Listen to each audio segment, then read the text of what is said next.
In a quiet cathedral tucked away in a Buenos Aires neighborhood, an elderly woman makes the sign of the cross and slips a wad of bills into the collection basket. Except these days that wad is comically large, bursting from the seams, enough cash to choke a donkey. Welcome to the paradoxical world of Argentine inflation, where carrying around enough pesos for a simple church donation requires a briefcase. It's a world of indignity, of lurching from crisis to crisis, where the dizzying meltdown of the peso has turned every commercial transaction into a Weight Watchers nightmare, stuffing oneself with bigger and bigger bricks of cash just to afford life's basics. Into this undignified chaos stepped President Javier Milei, brandishing a new 10,000 peso note worth about $11 on the official exchange rate. Finally, a long overdue palliative for the bewildering piles of low-denomination bills that have made every Argentine feel like an overcompensating lottery winner. But the introduction of this magenta-colored bill, adorned with the smiling face of the 19th century General José de San Martín, is about much more than mere pragmatism. It's a moral tale, a quiet reminder of the deep human cost when nations stray from economic virtue.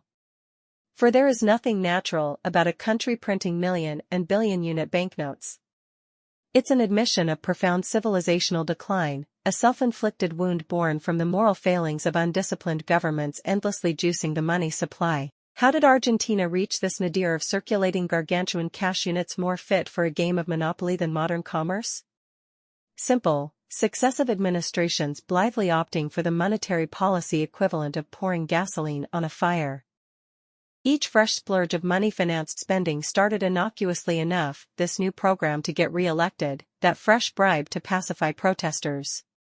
But the compounding effect, year after year, was catastrophic currency dilution that turned every Argentine into an unwitting student of Zimbabwe's hyperinflationary spiral in the 2000s. The resulting morality tale is as old as the papyrus scrolls of ancient Egypt.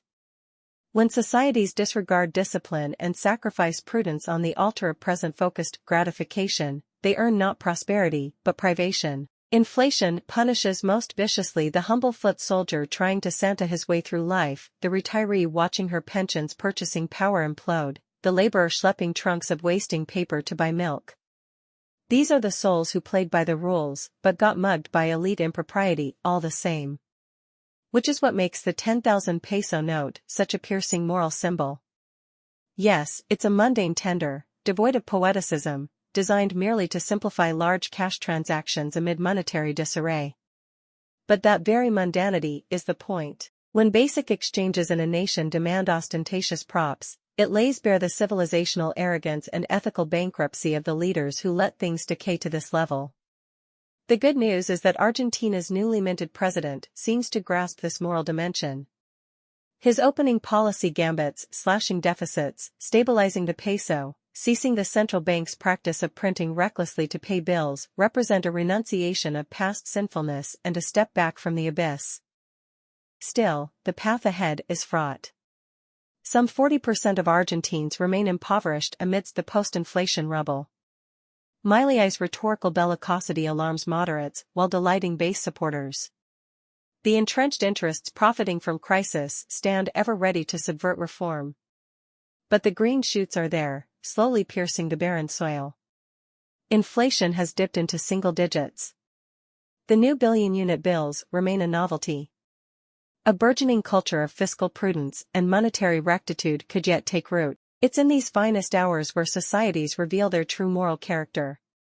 Do they muster the fortitude to break from flawed dogmas and destructive habits?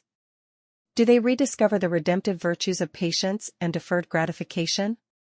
Or do they regress meekly into addictive old vices? For the sake of Argentina's sorely tested citizens, one can only hope San Martin's visage on the new 10,000 peso note serves as inspiration to transcend the economic immorality of the past. Sometimes it takes wads of cash to awaken us to the true cost of our moral shortcuts.